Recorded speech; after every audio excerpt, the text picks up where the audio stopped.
when they get sounds. Amados, eu quero compartilhar com vocês aquilo que Deus colocou em meu coração. Tudo ok? Portanto, eu dou bem-vindo também àqueles que nos assistem pelo nosso canal no YouTube. Você que em algum lugar do planeta nos assiste, Deus te abençoe. E eu creio que Deus de alguma maneira vai falar com você essa noite, assim como falou comigo. Amém? Abra sua Bíblia no livro de Atos. Atos dos Apóstolos, capítulo 20. Acharam Atos? Capítulo 20, nós vamos ler dos versos 17 ao 38. Eu vou ler na tradução Almeida e atualizada, ok? Versão Almeida e atualizada. Está escrito assim no versículo 17: De Mileto mandou a Éfeso chamar os anciãos da igreja, e tendo estes chegado, disse-lhes: Vós bem sabeis de que modo me tenho portado entre vós sempre, desde o primeiro dia em que entrei na Ásia, servindo ao Senhor. Repita comigo: servindo ao Senhor, com toda a humildade, com lágrimas e provações que pelas cidades dos judeus me sobrevieram. Como não me esquivei de vos anunciar coisa alguma que útil seja, ensinando-vos publicamente de casa em casa, testificando tanto a judeus como a gregos o arrependimento para com Deus e a fé em nosso Senhor Jesus. Agora, eis que eu, constrangido no meu espírito, vou a Jerusalém, não sabendo o que ali acontecerá, senão o que o Espírito Santo me testifica de cidade em cidade, dizendo que me esperam prisões e tribulações. Mas em nada tenho a minha vida como preciosa para mim, contanto que complete a minha carreira e o ministério que recebi do Senhor Jesus, para dar testemunho do Evangelho da graça de Deus. Verso 25: E eis agora, sei que nenhum de vós, por entre os quais passei pregando o reino de Deus, jamais tornará a ver o meu rosto. Portanto, no dia de hoje, vos protesto que estou limpo do sangue de todos, porque não me esquivei de vos anunciar todo o conselho de Deus. Cuidai de vós mesmos e de todo o rebanho sobre o qual o Espírito Santo vos constituiu bispos, para apacentardes a igreja de Deus, que ele adquiriu com o seu próprio sangue. Eu sei que depois da minha partida entrarão no meio de vós lobos cruéis que não pouparão rebanho, e que dentre vós mesmos se levantarão homens, falando coisas perversas, para atrair os discípulos após si. Portanto, vigiai, lembrando-vos de que por 3 anos não cessei noite e dia de admoestar com lágrimas a cada um de vós. Agora, pois, vos encomendo a Deus e a palavra da sua graça, aquele que é poderoso para vos edificar e dar herança entre todos os que são santificados. De ninguém cobicei prata, nem ouro, nem vestes. Vós mesmos sabeis que estas mãos proveram as minhas necessidades e a dos que estavam comigo. Em tudo vos dei o exemplo de que assim trabalhando é necessário socorrer os enfermos, recordando as palavras do Senhor Jesus, porquanto ele mesmo disse: coisa mais bem-aventurada é dar do que receber. Verso 36. Havendo dito isso, pôs-se de joelhos e orou com todos eles. E levantou-se um grande pranto entre todos, e lançando-se ao pescoço de Paulo, beijavam-no, entristecendo-se principalmente pela palavra que dissera, que não veriam mais o seu rosto, e eles o acompanharam até o navio. Só até aqui. Feche teus olhos, vamos orar. Pai, obrigado pela tua graça, o teu amor, o teu cuidado para conosco. Obrigado, Senhor, porque nós temos hoje liberdade de nos reunir como eclésia, como igreja, Senhor, e receber o pão vivo que desce do céu, o pão das faces. Senhor, nós temos sede e fome de Ti, nós não queremos menos do que tudo nesta noite. Fala ao nosso espírito, ao nosso coração, revela qual é a Tua boa, agradável e sobretudo perfeita vontade. Senhor, revela qual é o Teu beneplácito para nós, para este povo. Senhor, para aqueles que se levantam nesta cidade como baluartes, como bandeiras. Senhor, agentes de esperança. Senhor, em nome de Jesus, eis-nos aqui. Fala ao nosso espírito, ao nosso coração. Desafia-nos nesta noite a responder bem diante daquilo que o Senhor nos proporá. Fala ao nosso espírito. Da nossa parte nós dizemos: Senhor, o nosso coração está livre. Nosso coração é livre. para que a tua semente caindo produza a 30, 60 e a 100 por um, em nome de Jesus. Se você concorda, diga amém. Glória a Deus. Eu peço que você mantenha a tua Bíblia aberta em Atos 20, ou o teu aplicativo aí em Atos 20. E eu intitulei a mensagem de hoje de A Bala de Prata. Repita comigo, a bala de prata. Tá aí. Que nome sugestivo, né? Guarde a bala de prata. Porque só lá no fim da mensagem ela vai ter um pouco mais de entendimento, um pouco mais de sentido. Quem já ouviu esse termo, bala de prata? Poucas pessoas. Bala de prata nada mais é do que uma metáfora que descreve uma solução final para um problema complexo. Quando você diz assim, olha, esta é a bala de prata, eu preciso de uma bala de prata, é que como você estivesse dizendo assim, olha, eu preciso de uma solução cabal para esse problema difícil, complexo. Faz sentido? No dicionário a gente vai entender algumas coisas. Se você for lá na Wikipedia, por exemplo, você vai ver que trata-se de uma ação ou um conjunto de ações que promete resolver um problema outrora insolúvel, um problema difícil de maneira simples. Uma bala de prata está resolvido. Por exemplo, a descoberta do antibiótico penicilina foi uma bala de prata que resolveu os problemas da medicina que durante séculos acometiam a humanidade. A penicilina foi uma bala de prata. Puf! Quem está entendendo? A morte de Martin Luther King foi uma bala de prata contra todo o movimento racista na América. Puf! A morte de um homem trouxe, entre aspas, a solução para um grande problema. Aquela foi uma bala de prata. E no ideário popular, ou no folclore, por isso que muitos disseram, acho que não sabiam o que era bala de prata, mas no folclore diz que a bala de prata é a única capaz de matar quem? Um lobisomem.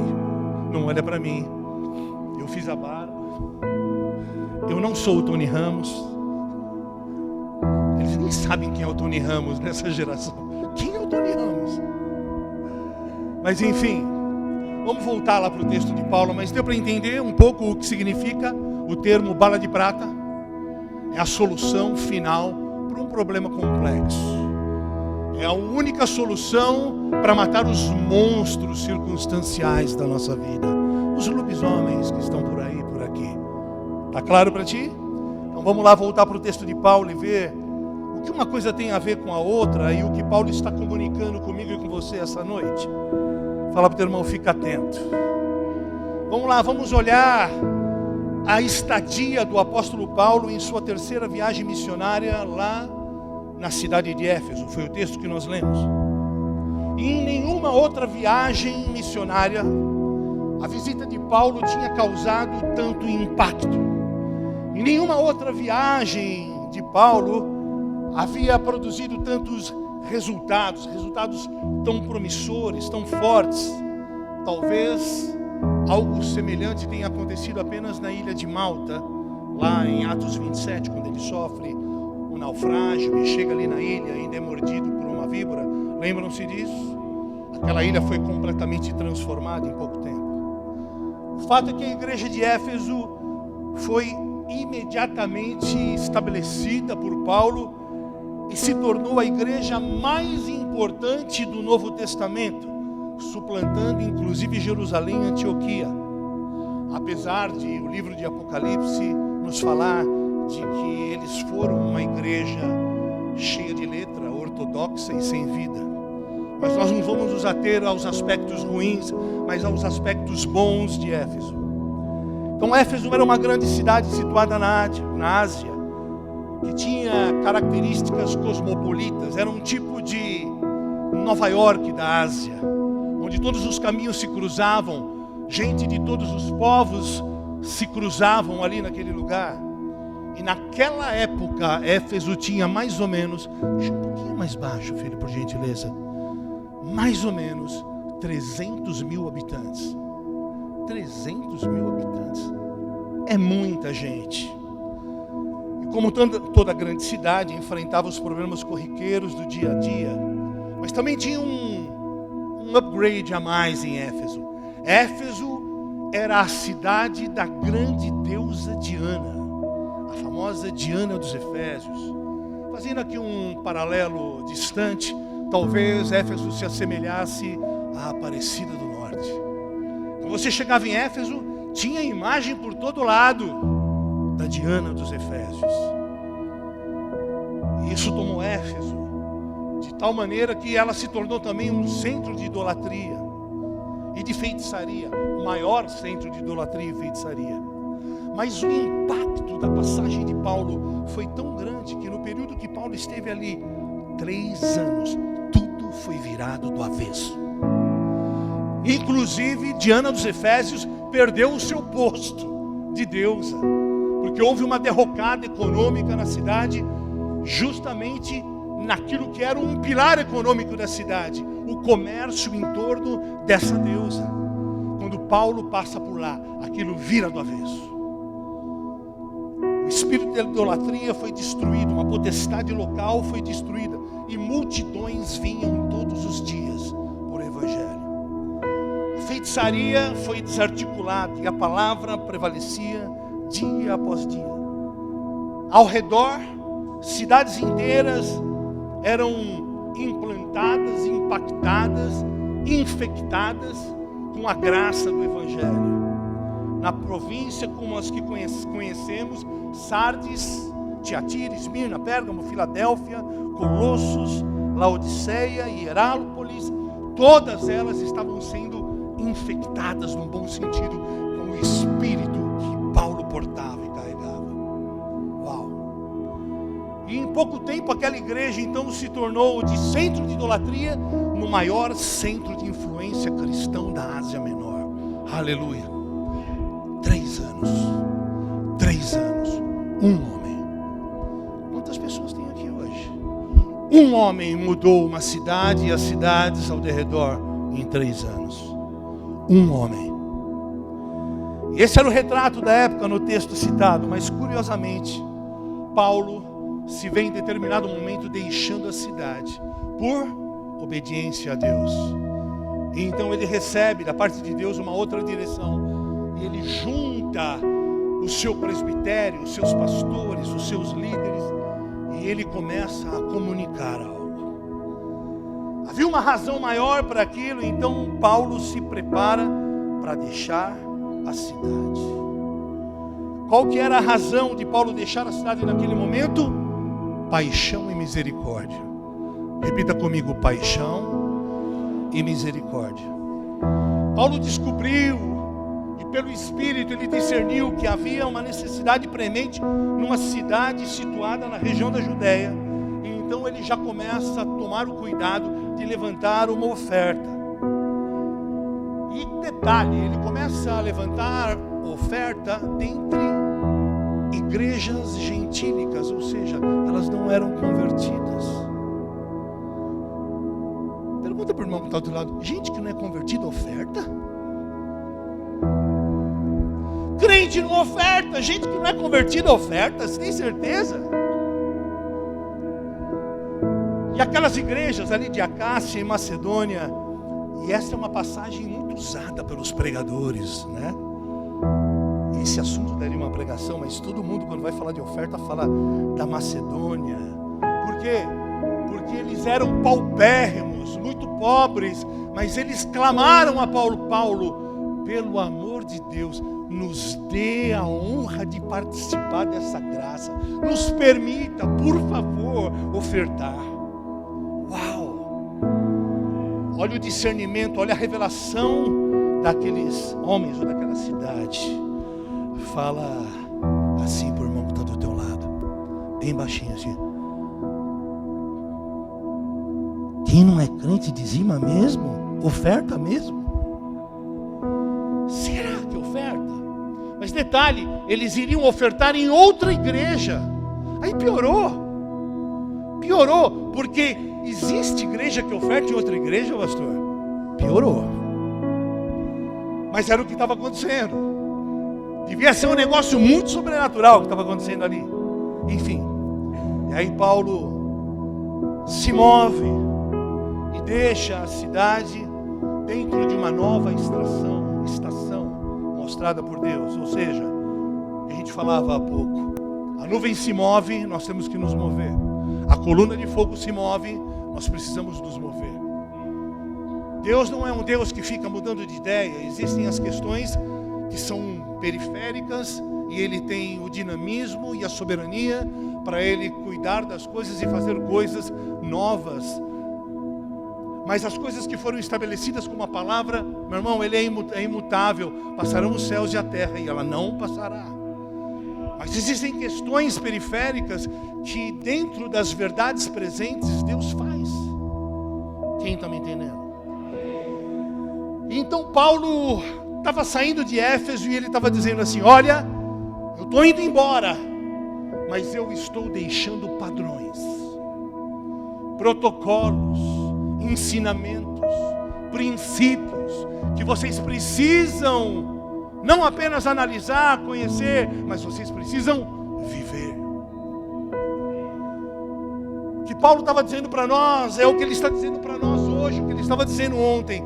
Por onde nós passarmos, nós precisamos deixar uma semente, um legado, um padrão. E assim como a parábola do lavrador, quando a gente sai pelo caminho, sementes podem cair no chão, semeadas voluntária ou involuntariamente.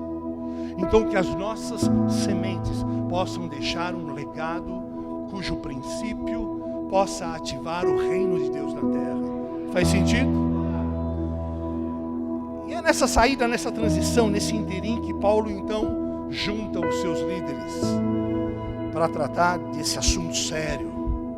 Olha, eu estou indo embora, mas olhem para mim, olhem tudo que eu fiz, o que eu vos ensinei, os padrões que eu estou deixando, os fundamentos que eu estou deixando. Ei, olhem para mim. Veja os princípios que devem reger em todo o tempo a vida de vocês e que devem reger a vida das cidades por onde vocês semearem. Vamos lá, que princípios são esses? Ou que compromissos e responsabilidades são essas? Eu pedi para você manter o teu aplicativo aberto. Vamos lá, anote aí. Primeiro padrão, ou primeiro compromisso, que também é um princípio que Paulo deixa para os seus líderes. Paulo deixa claro no texto que nós devemos a todo custo, e é imperativo, termos um compromisso com Deus. Guarde isso.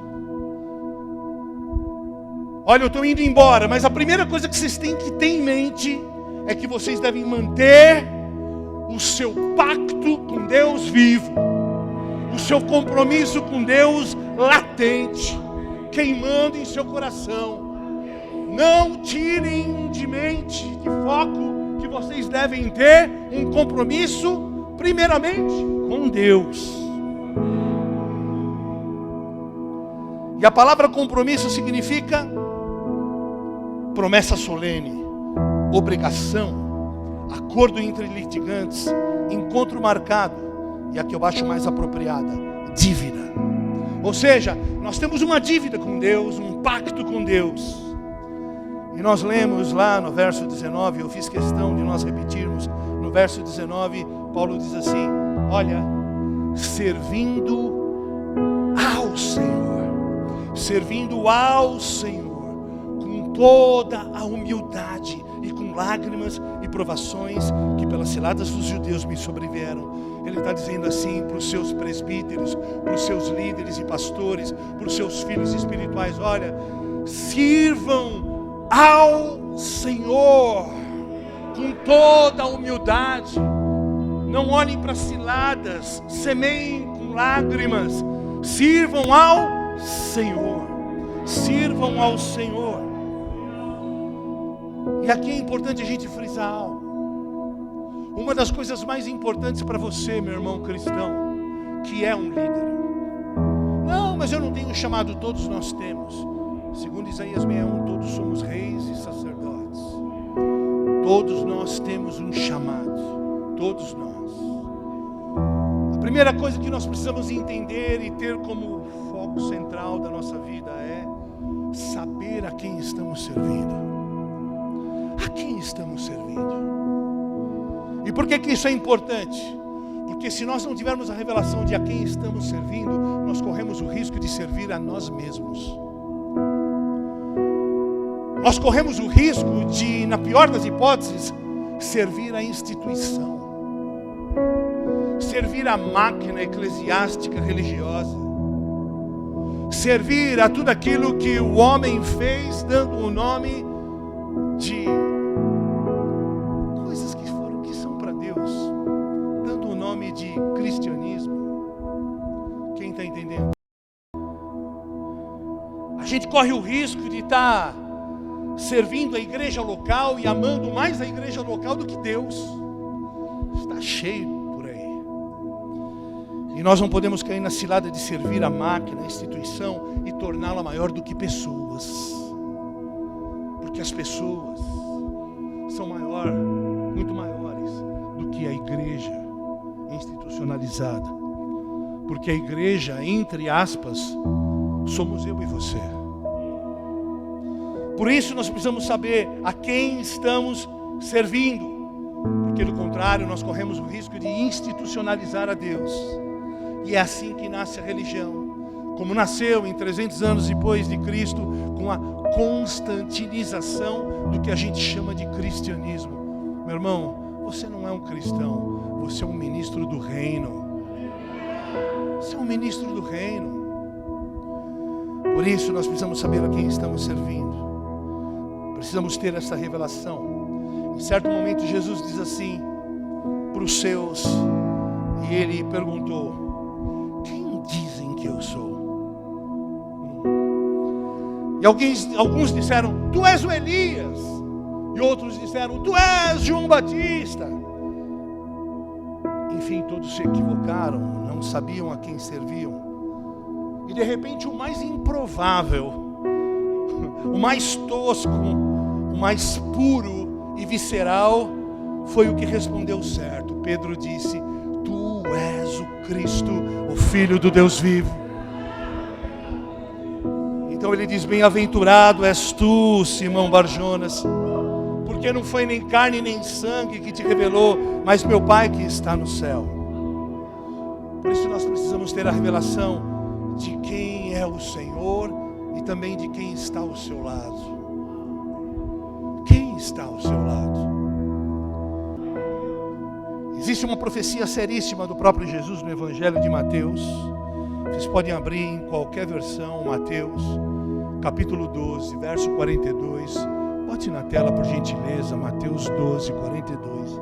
Está escrito assim: a rainha do sul se levantará no juízo com esta geração e a condenará, porque ela veio dos confins da terra para ouvir a sabedoria de Salomão. E eis aqui quem é maior do que Salomão.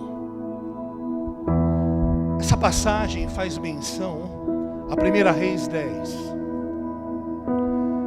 que fala de uma rainha do sul, que na verdade é a rainha de Sabá. Essa rainha de Sabá é uma mulher que existiu na história com Agar. Diz a história que ela andou aproximadamente 2.400 quilômetros para honrar um rei terreno, porque ela havia ouvido falar da sabedoria, da graça de um homem que tinha uma graça de Deus sobre ele. E então ela prepara toda uma comitiva e ela leva ouro, prata, presentes, pedras preciosas, com uma logística impensável, dezenas de animais, dezenas de empregados, e ela vai até Salomão. E quando ela chega no palácio de Salomão, ela começa a ter uma contemplação e uma revelação. E aí ela começa a ver em tudo o que Salomão fazia, graça de Deus. Em tudo que Salomão promovia, graça de Deus. Tudo que Salomão botava a mão, havia um selo da graça de Deus. E ela olha na arquitetura e ela vê Deus. E ela olha a vestimenta dos oficiais e ela vê Deus. E ela olha a gastronomia e ela vê Deus. Ela ouve a música e ela vê Deus. E aí ela ouve Salomão. E todos os seus questionamentos são sanados. E então ela vê Deus. Diz o texto que aquela mulher reconhece Deus num homem que não tinha o Espírito de Deus, que era um rei terreno. Então o texto diz assim: olha, se aquela mulher honrou um rei terreno, um homem como eu e você, eis aqui um homem que é maior do que Salomão. E aí a gente fica imaginando, por que a igreja perde tanto tempo fazendo tantas coisas fúteis, errando o alvo? A mulher andou 2.400 quilômetros para honrar um rei terreno. A gente, se garoar, não vem na igreja. Está muito frio, não vou para a igreja. Mas Deus está dizendo aqui todo dia: eis aqui um rei que é maior do que Salomão. E o que é que nós estamos fazendo? Qual é o nosso reconhecimento? Qual é a nossa paixão? Qual é a nossa revelação? Qual é a nossa revelação dele? Para eu poder andar de forma que a minha vida fale que eu tenho um pacto e um compromisso com aquele que é maior do que Salomão, com Jesus o Cristo, o Deus vivo. A nossa vida tem que falar. Aquela mulher teve uma revelação. E então o texto de Mateus, no Novo Pacto, está dizendo assim: haverá juízo para esta geração que não reconhece quem é aquele que é maior que Salomão. No mesmo Evangelho de Mateus, no verso 41, fala também dos ninivitas. Que os ninivitas reconheceram o Jonas no seu alerta, e eles se arrependem. E também existe o mesmo alerta: olha, eis aqui aquele que é maior do que Jonas. Eu quero dizer para você, meu irmão, em junho de 2023, aqui mesmo onde você está, existe um homem das mãos perfuradas, aquele que é maior do que Jonas, aquele que é maior do que Salomão.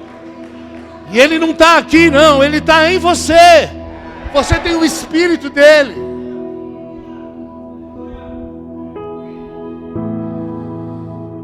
Aleluia. Por isso nós precisamos saber a quem estamos servindo. Por quê? Porque quem serve ao Senhor supera e perdoa as falhas. Não titubeia diante das questões da vida, diante das colisões da vida. Quem serve ao Senhor anda a segunda milha, dá a segunda face, a outra face. Quem serve ao Senhor não tem interesse em estar em evidência. Quem serve ao Senhor e aos irmãos não se desencoraja com críticas. Quem serve ao Senhor e aos irmãos e ao próximo fica cansado sim, se abate sim, mas tem quem recorrer, o Senhor que te fortalece e te dá asas para voar como águia. A quem nós estamos servindo? Quem serve ao corpo como quem serve ao Senhor não se amedronta com nada, não teme o dia ruim. Quem serve ao corpo como quem serve ao Senhor não vende sua consciência, não empresta a mente para o diabo, não fica de mimimi, não gasta tempo, porque tempo é amor. Eu vou repetir: tempo é amor. Não fica conjecturando, julgando a quem serve, ele só serve. Ele só serve. Quem serve ao corpo como quem serve ao Senhor não se permite ser regido por interesses outros. Faz tudo como corpo para a glória do cabeça. A quem nós estamos servindo? A quem nós estamos servindo? Nós precisamos saber para que nós não nos deixemos enamorar de nós mesmos. Presta atenção. Para que nós não amemos mais as nossas pregações do que a Ele. Para que nós não amemos mais as nossas realizações do que a Ele. Para que nós não percamos de vista a simplicidade dEle. E não nos deixemos cair na cilada de nos enamorar de nós mesmos. A nossa cidade e outras cidades estão debaixo de uma influência espiritual de Nimrod. Eu falava isso para o pastor Lu agora à tarde em casa. Quem foi Nimrod? Nimrod foi um contemporâneo de Abraão. Ambos edificadores de cidades, tipos de apóstolos territoriais. Cidade, alegoria, sombra de igreja. Eles edificavam cidades, igrejas. Só que Nimrod, um tipo de apóstolo, estava edificando algo para si, para tornar o seu nome grande. Sabe o que é Babel? Babel representa a insistência da criação luciferizada em subir e tomar o trono. A soberania de Deus, ao invés de multiplicar um padrão, uma arquitetura divina na terra. 5 ministérios. Quem está aqui? E sem perceber, muitos por aí estão construindo uma Babel particular. Talvez muitos nem queiram fazer os seus nomes grandes como Nimrod, mas que nós podemos tropeçar e nos deixar enamorar de nós mesmos, isso é fato. Isso é fato. Por isso o temor de se edificar sob o desenho original. Por isso o temor de entender exatamente aquilo que Deus está falando hoje, em junho de 2023. Vide tudo que nós temos falado sobre Parousia e Aletheia, verdades presentes. Ouça o que eu vou te falar, meu irmão. O diabo, ele quer que nós façamos mais do mesmo. Mais do mesmo. Mais departamentos, mais ativismo, mais distrações, mais entretenimento. Nem pense em ser um edificador de homens. Presta atenção. O diabo vai facilitar o crescimento das igrejas. Puxa, eu pedi tanto para você não levantar. O diabo vai facilitar o crescimento das igrejas. Porque Jesus disse lá na palavra do lavrador: deixe que cresça junto. Deixa que o joio cresça junto. Deixa crescer. Deixe que cresça junto.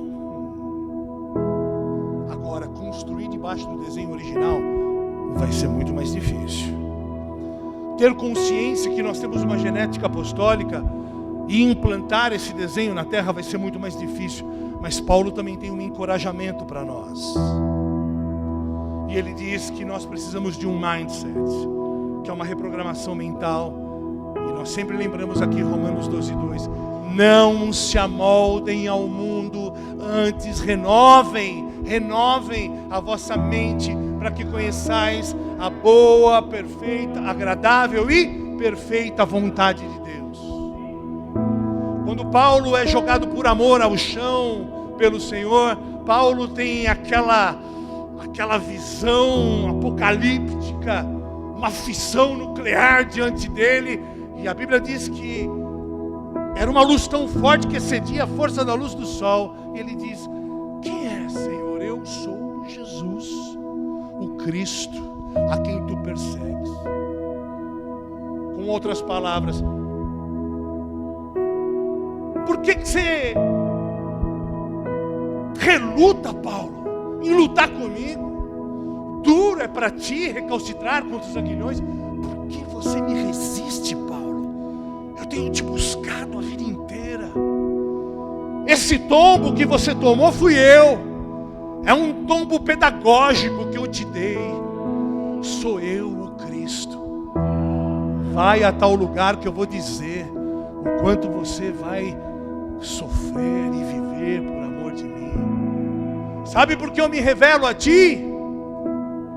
Para que você conheça o beneplácito, para que você conheça o justo, para que você ouça a minha voz e para que você conheça a minha vontade. Por isso eu te ponho ao chão em amor. Aleluia. Então Paulo no verso 19, ele nos encoraja. Porque eu estou servindo ao Senhor. Servindo ao Senhor, com toda humildade e com lágrimas, e com provações, que os meus irmãos judeus estão trazendo sobre mim. Eu estou servindo ao Senhor. Então ele está dizendo para o seu presbitério: olhem para mim e façam o mesmo. Sirvam com humildade. Esse é o teu primeiro compromisso. Sirvam ao Senhor. Tenham um pacto com Ele. Sirvam humildemente. Não olhem para as perseguições. Esse é o primeiro compromisso. Talvez a gente ache que em algum momento Paulo esteja dizendo: olha, sirva a Deus e tudo vai dar certo. Não. Saiba de uma coisa: servir a Deus não vai facilitar a sua vida. Não vai facilitar a sua vida. Provavelmente, não ouso dizer que certamente vai complicar a sua vida, mas você estará no melhor lugar que um homem pode estar, no centro da sua vontade. No centro da sua vontade. Sabe, o fato de nós não transigirmos, como disse a Fabi, perdão. O fato de nós não transigirmos, não transgredirmos, de nós não sermos adúlteros, de nós não sermos desobedientes, se é que não somos. O fato de sermos honestos, se é que somos, não quer dizer nada. Não fazemos mais do que obrigação. E o fato de você ser correto ou achar que é, e o fato de você não compactuar com coisas erradas, de não fazer vista grossa, ou de não fazer vista grossa para o pecado, não falar mal do próximo. O fato de você não fazer politicagem gospel. O fato de você não flertar com a igreja do hype, que estende tapete para você e não te corrige, não quer dizer nada. Você não faz mais do que a tua obrigação. Isso não quer dizer nada. Nós estamos servindo ao Senhor. Com humildade, com lágrimas, debaixo de perseguição. Aleluia! Aleluia! Porque o nosso compromisso e o nosso pacto é com o Senhor.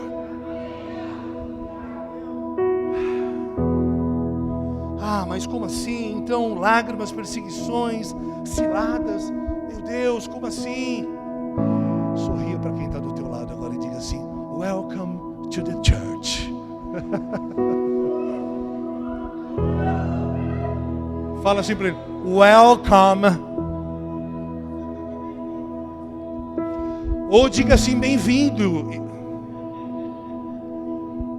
Porque, rapaz, quando eu comecei a colocar as coisas em inglês, assim, isso há 15 anos atrás, eu fui linchado. Você já viu o linchamento gospel? É tão lindo. Ah, o Diogo lembra. Agora, se você sabe a quem você está servindo, meu irmão, você dá glória e segue. Deixa perseguir, deixa falar. Deixa os caras te bater. Quanto mais bater, melhor. Sabe quando você descobre que você está no caminho apostólico? Quando você começa a tomar porrada de todo lado. Que alegria, que bênção. Quando você começa a ser perseguido, preterido. Quando todos se levantam dentro da igreja. Porque os espíritos territoriais reconhecem quem tem chaves nas mãos. Quando isso acontece, você pode ter certeza: estou no caminho apostólico. Aleluia. As circunstâncias e colisões não vão reger sua vida. Eu vou repetir: as colisões, os problemas, as intempéries, os tsunamis não vão reger sua vida. Não vão reger sua vida. As circunstâncias contrárias não serão o vetor das suas decisões. Não serão o vetor das suas decisões. Segundo aspecto, a destacar desse pacto visceral de Paulo, desse compromisso e princípio que rege a vida de Paulo e que ele está passando para os seus discípulos naquele momento. Paulo tinha um compromisso com Deus. E depois Paulo diz assim: é imperativo que tenhamos um compromisso também consigo próprio. O que ele está falando? Em outras palavras, eu tenho um compromisso com o meu testemunho. Eu tenho um compromisso com o meu testemunho. Ei, olhem para a minha vida. Eu estou indo embora, mas olhem para a minha vida. Eu tenho um pacto, um compromisso com Deus. Eu o sirvo humildemente, com lágrimas, com perseguição dos meus irmãos. E segundo, eu tenho um compromisso com o meu testemunho. A minha vida fala. A minha vida fala. Paulo tinha um testemunho validado por suas cicatrizes. Ele era avalizado e validado por sua jornada. E nos versos 18 e 28, Paulo, em outras palavras, ele está dizendo: olhem para a minha vida e vejam como eu me portei desde o primeiro dia até agora. No verso 28 ele diz assim: ei, igreja de Éfeso, eu nunca me esquivei de vos anunciar todo o conselho de Deus, não parte. Não sou o que agrada a galera. Não sou o que agrada os mais ricos. Não sou o que agrada e dá hype. Não. Eu, em tempo algum, me esquivei de vos anunciar todo o conselho de Deus. Em outras palavras, eu nunca fiz média. Eu nunca fiz média, nem vista grossa. Eu mostrei, ensinei e corrigi quem tinha que corrigir. Paulo está falando. E ele finaliza o versículo dizendo: olha que lindo, cuidai de vós mesmos. Cuidai de vós mesmos e de todo o rebanho. Olha para o irmão que está do teu lado com um olho de amor, meu irmão, e entenda isso. Cuidai uns dos outros. Cuide uns dos outros. Cuida de mim. Deixe-me cuidar de você. Cuide do seu pastor. Deixe-me cuidar de você. E cuide também de todo o rebanho. E então Paulo traz a responsabilidade daqueles protocolos e padrões que todos devem atentar. Todos devem cuidar. Todos devem considerar. E ele mostra aqui um senso de corpo, uma mentalidade corporativa. Tudo que eu faço tem implicações boas ou ruins para o corpo, porque nós somos corpo. Se eu adultero, se eu peco, se eu minto, se eu escondo, eu firo o corpo. E na mão inversa, à medida em que eu fluo no meu chamamento, dentro do meu chamado, funcionando como parte do corpo, dentro dos 5 chamados ministeriais, 5 graças ministeriais, então, de maneira natural, eu honro o cabeça. Paulo tinha um compromisso com o seu testemunho e o seu caráter. Cuidar do próximo era algo natural, não era algo forçado. Era algo natural, era simplesmente o exercício da sua nova natureza. Quem foi para o Face to Face aí? Vocês foram transformados e eu vi com os meus olhos. Sabe? Servir ao Senhor, ter um pacto com Ele, um compromisso com Ele, uns com os outros, servir em amor o corpo uns aos outros, é algo natural. Dizimar e ofertar é algo natural. Obedecer é algo natural. Não é peso, é natural, faz parte. É como o peixe na água, é natural. Quem está entendendo? Paulo sabia que o caráter de um líder aprovado validaria seu testemunho. Olha só. E um caráter aprovado, um testemunho aprovado, protegeria o corpo. Veja só. Ainda que todos não vissem, ainda que não fosse vista a olhos nus, a semente estava lá. Semeada voluntária ou não, uma hora vai germinar. Sabe, nas entrelinhas, Paulo está nos ensinando tantas coisas. Guarde uma coisa: o tamanho do seu ministério é o tamanho do seu caráter. Só que entenda tamanho de ministério não sob a régua e os balizadores humanos. Número de pessoas, número de prédios, hype, visualizações. Não é nada disso, irmão. É quanto mais invisível você é, e mais relevante no espírito, no teu secreto você for, é isso que conta para Deus. Lucas 17:20 diz assim: o reino de Deus não virá com coisas exteriores. Seja um homem invisível, meu irmão.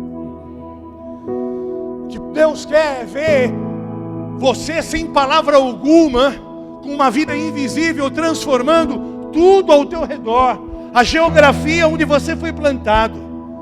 Você está na tua faculdade e as coisas começam a ficar azedas para os malucos. Pô, eu queria fumar, agora já não quero mais fumar. Esse cara está aqui. Pô, me sinto mal quando está aqui. Pô, daqui a pouco eu quero. Pô, ora por mim. Eu não sei porque eu parei, eu não quero mais fumar esse beck, estou jogando fora. As coisas começam a azedar só com a tua presença.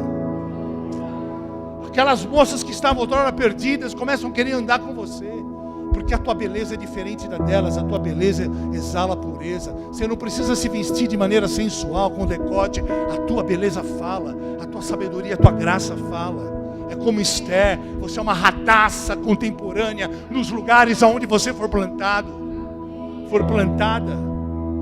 É a tua geografia sendo transformada que muda para Deus. É o teu testemunho mudando as geografias que contam para Deus.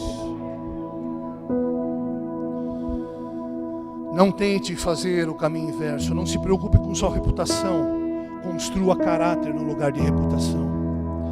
Em outras palavras, Paulo está dizendo, ao deixar a cidade de Éfeso, nem combinou. Cara, vem aqui. Não vem aqui. Não, vem aqui, cara. Lê isso aqui, ó. Lê isso aqui.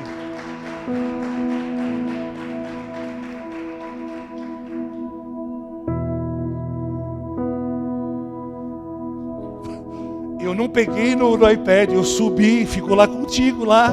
Você que escreveu? Nossa. Não foi isso que você falou para mim? Ou eu estou pirado? Várias vezes. Nossa. Rapaz, você percebe que nós estamos no mesmo espírito. Jesus, fiquei arrepiado. Em outras palavras, por que a gente está fazendo essa brincadeira? Porque ele me falou tantas vezes agora à tarde, a gente estava tomando café, sobre o que eu vou falar agora. Duas palavrinhas mágicas para eles e que estão aqui escritas, exatamente as mesmas palavras, né? Em outras palavras, Paulo está dizendo, ao deixar uma cidade, eu deixo ali um homem de Deus, uma semente, um pilar, um legado. E ele precisa deixar um rastro de coerência e consistência. Ele me falou isso a tarde inteira, não foi, paixão? Coerência e consistência. Uau! Que seja uma bandeira nossa, tua, para todo homem de Deus, não para eu, você, não, para todos nós. A começar porque tem mais status espiritual, por quem tem mais patente, mas vamos dizer assim. Paulo está dizendo a toda a cidade, olha, veja como eu me portei, olhe como eu me portei do primeiro dia até agora. Paulo estava dizendo, olha, eu nunca tive caixa 2 moral, eu nunca fui ambíguo. Paulo não tinha gaveta secreta, Paulo andava na luz. Em outras palavras, Paulo estava dizendo, ei Éfeso, ei igreja, vocês viram como eu cheguei, estão vendo como eu estou indo para a próxima estação, façam o mesmo, façam o mesmo. Ai, como você faz falta, filho. Faz, não faz?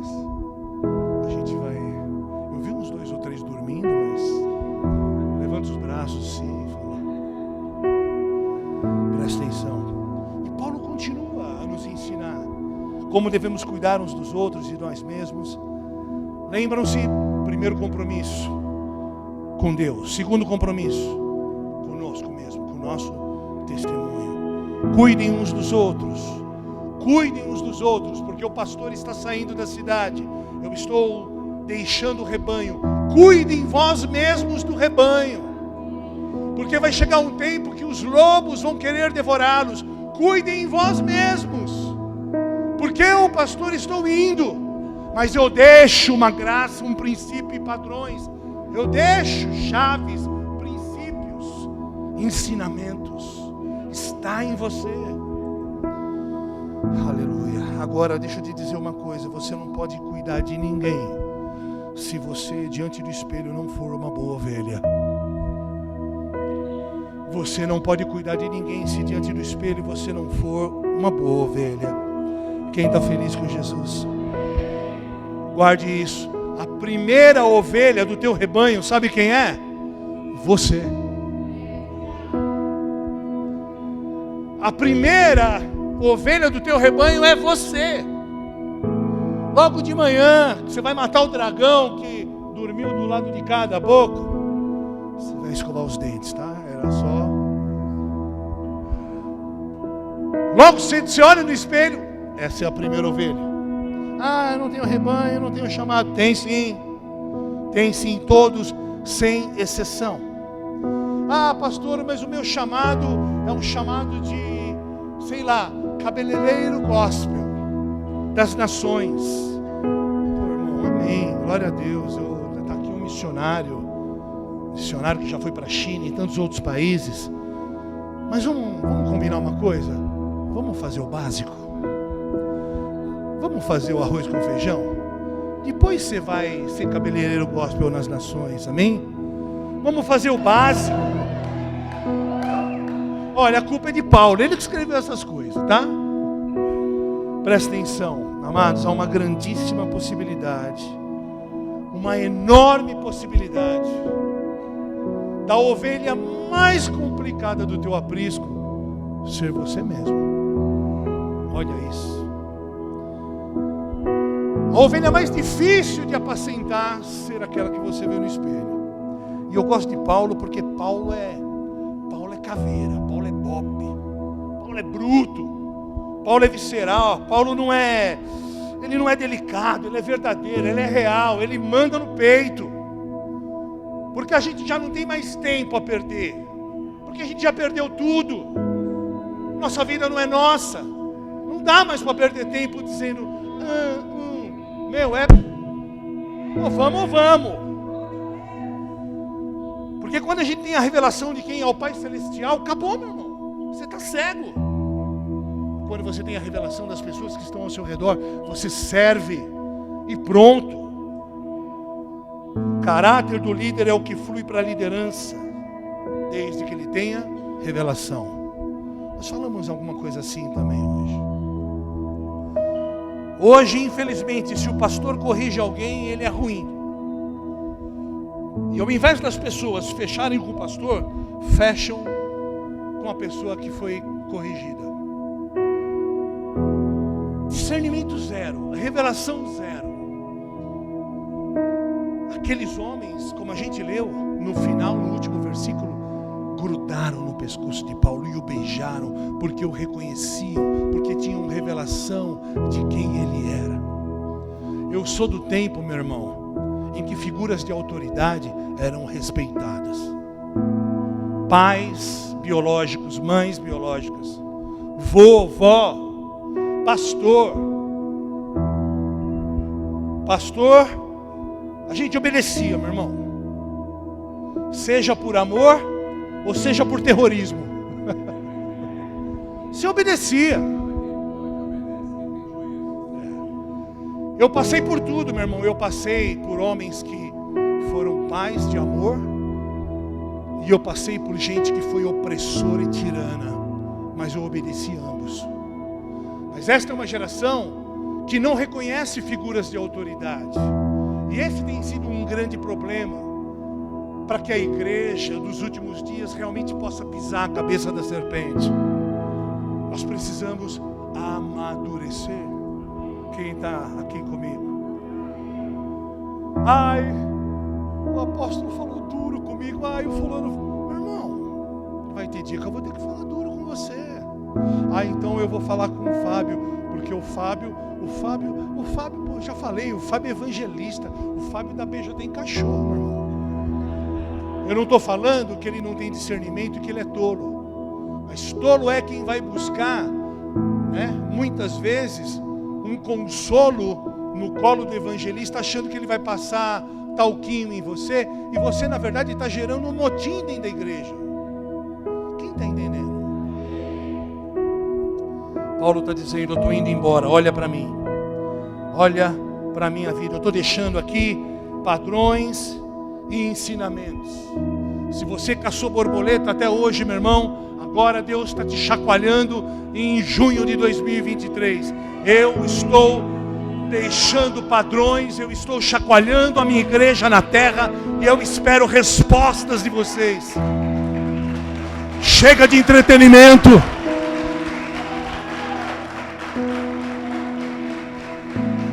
Sabe, eu entendo que chegam na igreja todo tipo de gente e a gente cuida dos novos na fé. Mas tem gente que, em virtude do tempo, deveria ser mestre, mas quer porque quer andar de bicicleta com rodinha. Chega. Deus vai botar a mão nisso. Deus vai botar a mão nisso. E eu quero te puxar para cima, não para baixo. Eu quero te puxar para cima. Deus está nos esticando. E eu não vou te proteger no que diz respeito a isso. Quem está aqui? Aleluia. Uma outra coisa importante para que você saiba: Deus não está preocupado com o que você faz, Ele está preocupado com o que você é. É óbvio que o que você faz pode ser fruto do que você é. Isso também fala ao teu respeito. Mas muito mais do que aquilo que você faz por fazer. Se você não sabe quem você é, você faz com a intenção equivocada. É melhor que você nem faça. O que importa é que você saiba quem você é. Revelação acerca de quem você é. Vida com Deus precede trabalho para Deus. Quem está aqui? Primeiro Deus trabalha em você para depois trabalhar através de você. Vamos lá, terceiro e último compromisso, para você não achar que tem mais uns 25. Terceiro e último compromisso que Paulo destaca. Paulo deixa claro o seu compromisso com a palavra. Nós lemos o texto, mas a gente não esmiuçou o texto. Mas se você for ver, no verso 20, Paulo diz, 2 versos, anunciar e ensinar. No verso 21, ele usa o verbo testificar. No tempo gerúndio, testificando. No verso 24, ele diz testemunhar. No 25, pregar, também no gerúndio. Depois, no verso 27, ele fala em anunciar. Veja só, anunciar e ensinar, testificar, testemunhar, pregar e anunciar. Todos os termos, palavras, verbos estão relacionados diretamente à palavra de Deus. Ninguém ensina, nem anuncia, nem testifica, nem prega, nem testemunha, se não tiver fundamentado em Cristo, na palavra, se não tiver base.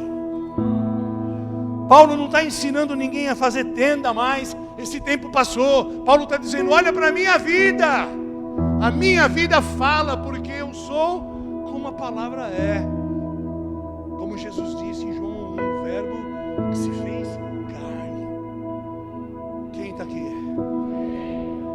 E Deus nos pergunta hoje, qual é de verdade, sinceramente, a tua relação com a palavra de Deus? Sabe, eu falo por mim.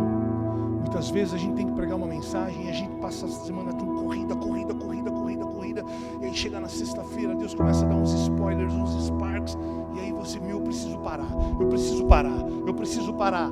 E tudo conspira para você não parar. E você lá, e mais atividade, e mais coisa, e mais isso. Aí no sábado, não, eu vou parar, agora eu preciso orar, eu preciso ler, eu preciso parar, eu preciso estudar. E tudo conspira contra. E se nós, pastores, muitas vezes vamos conseguir ler ou orar só no final de semana, quiçá os mais suscetíveis, nós precisamos ter a disciplina de ter uma vida de disciplina na palavra. Todo dia, todo tempo. Isso é para mim. Quem está aqui? No verso 20 ele diz assim: veja como não me esquivei de vos anunciar coisa alguma que útil seja, ensinando-vos publicamente de casa em casa. Paulo pregava em todo lugar, em público, de casa em casa, na multidão, tomando café com o vizinho. E aqui é um alerta para nós. Muitos, com o passar do tempo, se tornam seletivos. Olha só. Hoje esses problemas diminuíram, porque hoje a nossa igreja já não é mais uma igreja de visão celular, mas quando nós tínhamos naves, estes lampejos de liderança, muitas vezes sem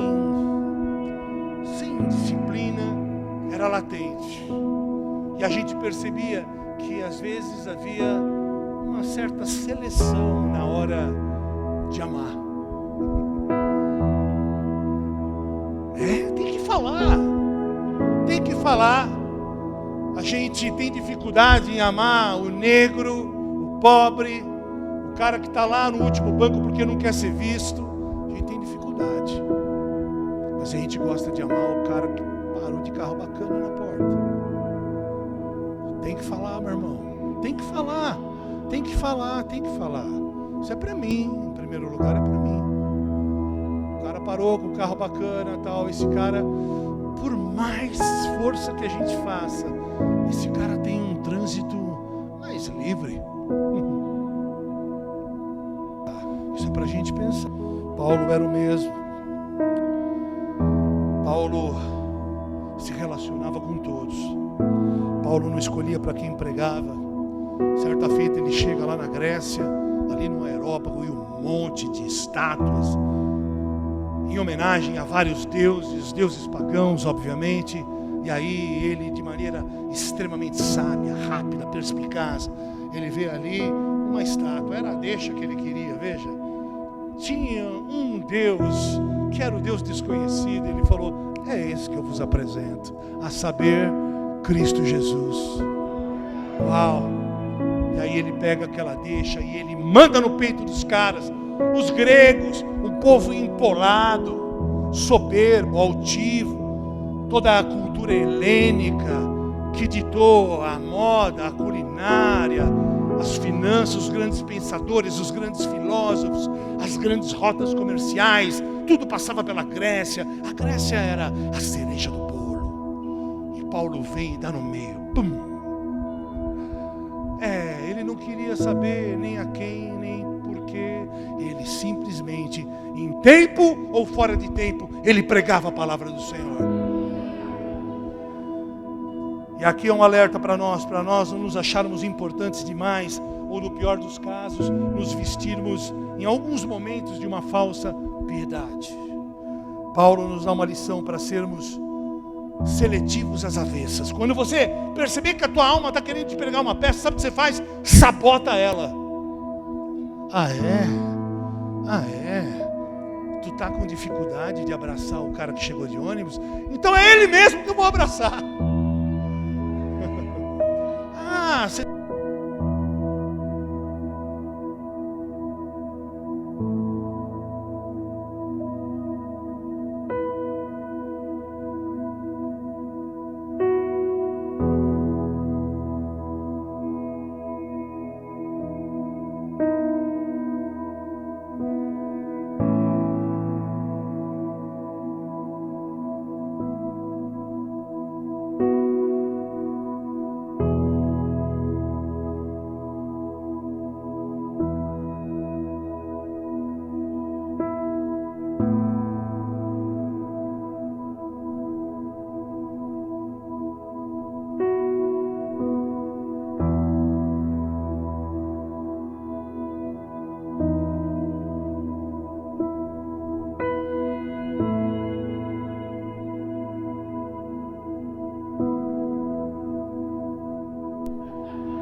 foi para uma pessoa só, para Nicodemos. Para ele entrega João 3,16. Porque Deus amou o mundo de tal maneira. Um homem só, Nicodemos. Quem era ele? Uau! Eles estavam sozinhos de noite. Os melhores sermões foi para uma pessoa só. O maior princípio de adoração ele entrega para uma mulher só. Ei, Jesus, onde devemos adorar? Em Sião ou em Jerusalém? É de guitarra elétrica, tem bateria, é com triângulo. Mulher, não importa, pode até ter guitarra elétrica. Mas o que me importa é que vocês o façam em espírito e em verdade. Porque quem foi transportado do reino das trevas para o reino do seu maravilhoso Filho, agora vive numa nova dimensão, é espiritual. E tudo que me importa é o que é feito no Espírito. Faz o que você quiser, irmã. Faz do jeito que você quiser, mas faça no Espírito e em verdade. Ah, mas não precisa estudar música, não precisa ter uma voz bonita. Não, mulher, faça em Espírito e em verdade. Quem está me entendendo? A gente precisa ter revelação de a quem servimos. Sabe, se você não tem essa mesma paixão para pregar para qualquer pessoa, no ônibus, na escola, na faculdade, então você não está apto para pregar no púlpito. Se você não tem essa mesma paixão para pregar em qualquer lugar, nos lugares inóspitos, onde ninguém está te vendo, como Jesus fez nesses dois exemplos, então você não está apto para usar um microfone. Porque começa lá. Começa lá. Cheira cantar alabás.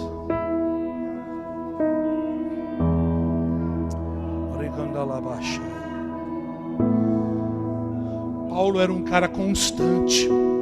Está escrito aqui. Você me falou isso 20 vezes hoje. Paulo era um cara constante. Lembra? A Pax Romana, a mentalidade romana da qual Jesus se valeu. Ei, nós estamos aqui, para ir até o fim, até os confins da terra, até o último homem. Deixa o pau torar, deixa o fogo cair, deixa arrebentar. Eu vou servir ao Senhor humildemente, com todas as minhas forças. Deixa perseguir, deixa arrebentar. Eu tenho um testemunho a zelar.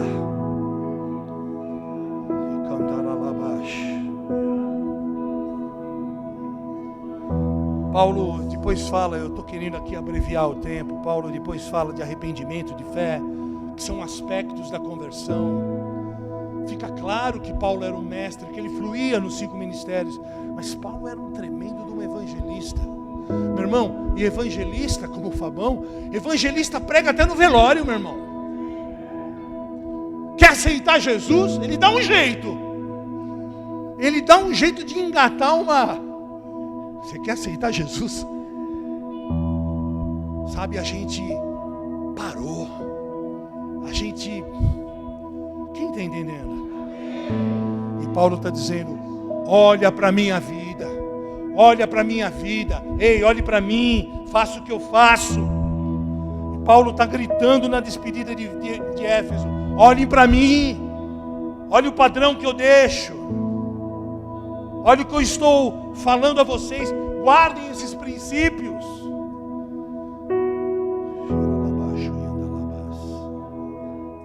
Estou tentando dar uma abreviada sem deixar se perder nada que eu julgo importante aqui.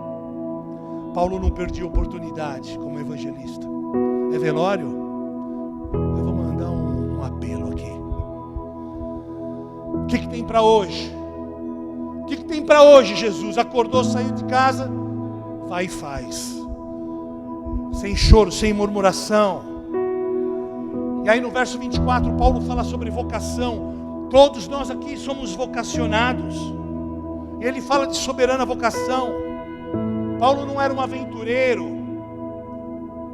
Ele era um convocado como eu e você. Posso ouvir um amém? Convocado para o maior exército da terra. Você não é um aventureiro. Você é um convocado. Um convocado.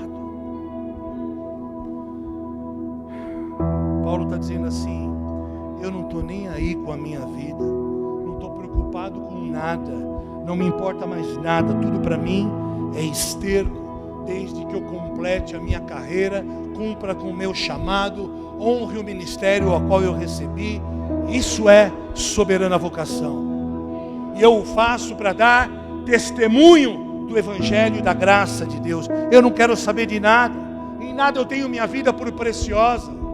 Antes tudo para mim é esterco, é nada. Eu sou um homem morto. Paulo não tem conversa mole. Desde que eu honre a minha vocação. E ele tinha todos os predicados de alguém que jamais buscaria a Deus, porque ele era um cidadão romano. Cidadão romano intelectualmente favorecido.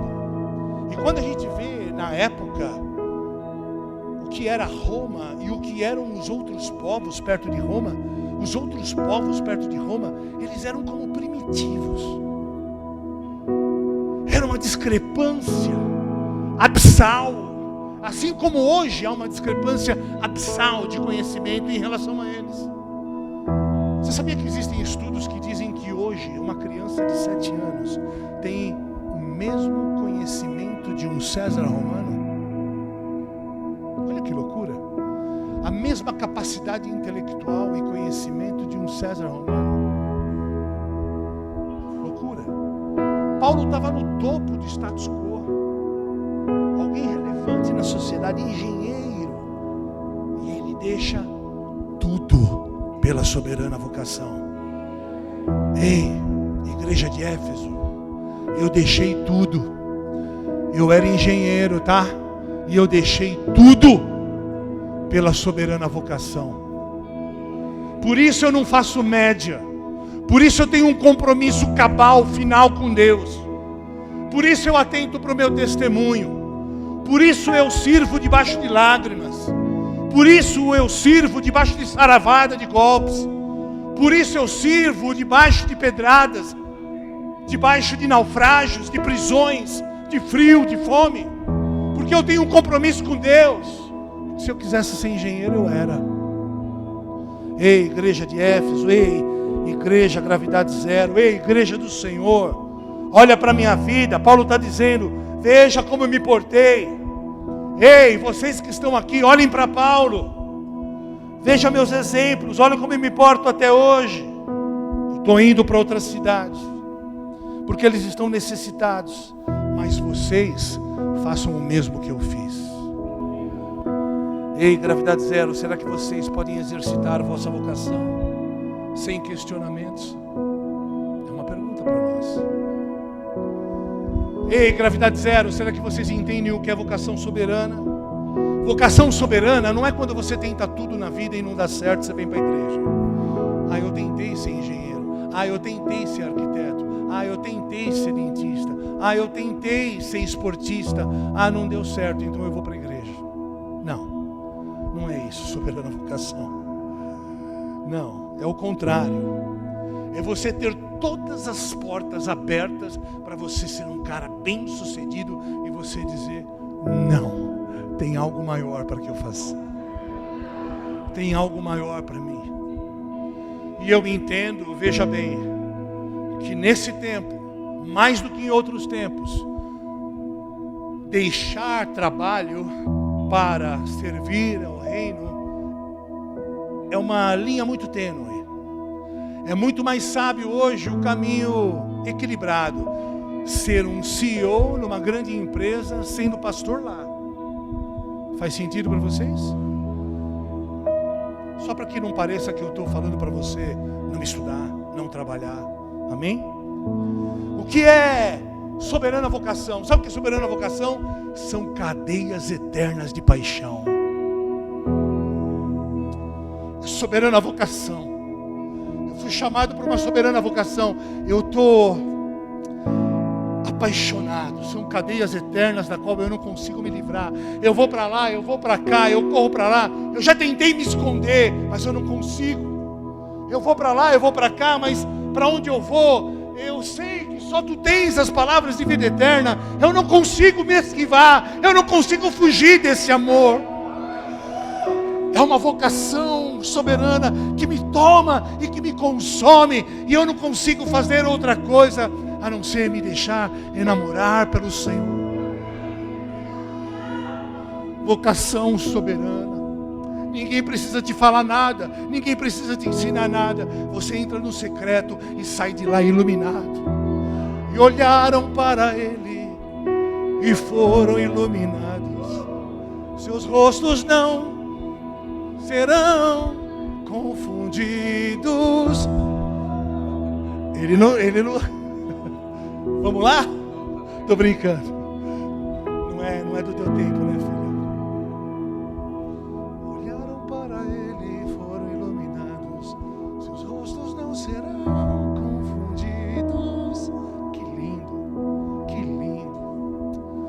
Entrar no teu secreto. Você está lá, você está seco, você não quer saber de nada, e você está lá, e o tsunami lá fora, e o vulcão lá fora, e o pau torando lá fora, e você entra, e você sai de lá, você sai de lá iluminado, você sai de lá, eu tenho uma vocação soberana, que me queima, que me consome, que me leva, oh, aleluia. E aí, meu irmão, todo sucesso, todo o dinheiro que o mundo possa te propor, nunca vai te interessar mais. Nunca. Porque quando você entra por uma porta dessa, você dura ali 2, 3 anos. Ou você se perde para sempre, ou você volta com o rabo entre as pernas dizendo: Senhor, eu perdi tempo. Porque a vocação soberana é como uma bússola no seu espírito, no seu coração, que te leva para o centro da vontade dele. Paulo estava no exercício da sua vocação. E ele vive paixão. Paulo vivia quenoses diária, esvaziamento diária, renúncia diária, Gólgota diária, abnegação. Mas ele vivia feliz. Ele sofre um naufrágio, se agarra nas tábuas do barco, do navio, morrendo afogado. Eu imagino que se passava na mente dele, ali agarrado nas tábuas, e daí vem o termo tábuas de salvação. E você está ali agarrado nas tábuas de salvação, orando para que uma onda te leve até ali a margem, e aí de repente você chega ali à margem, e você morrendo de frio. Agora eu preciso me aquecer porque eu vou morrer de hipotermia. E aí eu faço uma fogueira, e de repente uma víbora sai do meio do fogo e pum, e fala: agora está tudo perdido. Não, quando nós estamos na soberana, aí no exercício da soberana vocação, nada te para. O avião cai e você sobrevive. E ele está lá, queimando. E as pessoas dizendo assim: agora ele vai morrer, agora ele vai morrer, agora ele vai morrer. E passa 1 hora, passa 2 e passa 3, e o cara está pregando: oh glória! Nada te para, ninguém te para, nada te consome.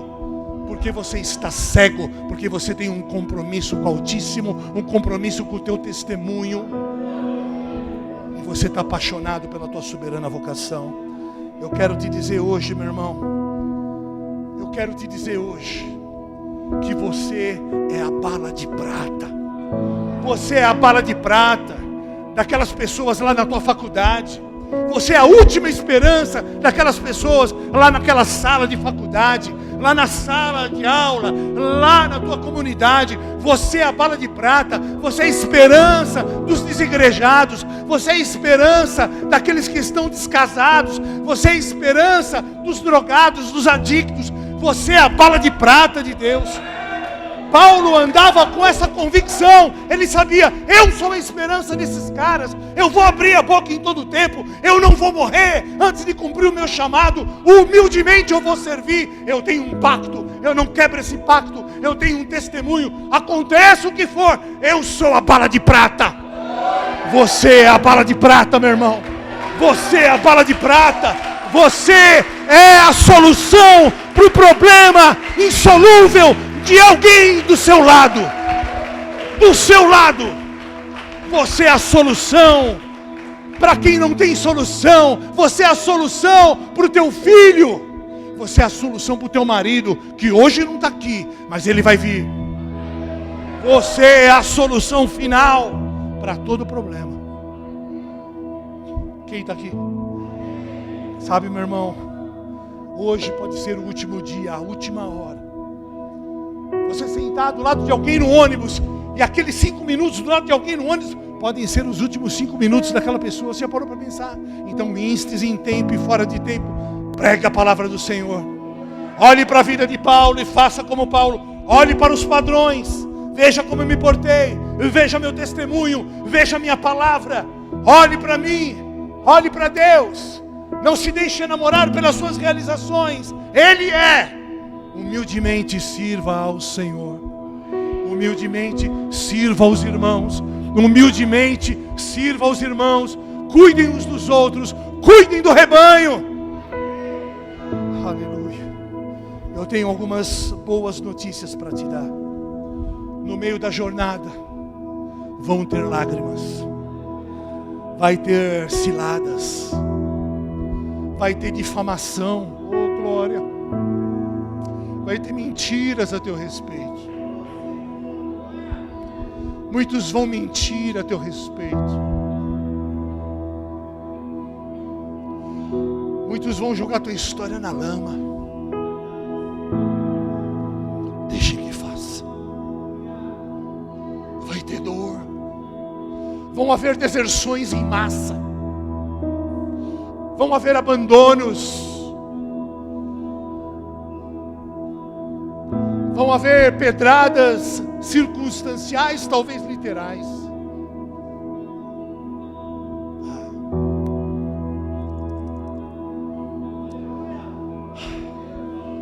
Mas vai ter prazer, vida e vida zoe, vida de Deus. Vai haver vida zoe nessa dimensão. No meio do naufrágio vai ter vida zoe. Vida de Deus. Não é uma vida qualquer. É vida de Deus. É fogo. Sabe por quê? Sabe por quê? Porque a recompensa não está aqui. A tua recompensa não está aqui. Não está aqui. Amado, se você está esperando a tua recompensa aqui, pare. A tua recompensa não está aqui. E ela é imensurável e grandiosa. Aleluia. Você pode levantar? Aleluia.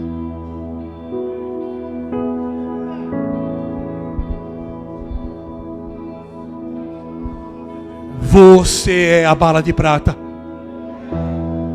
Eu e você somos a bala de prata. Eu e você não perderemos nenhuma oportunidade. Você é a bala de prata. Você é a bala de prata dentro da sua casa. And when they get sounds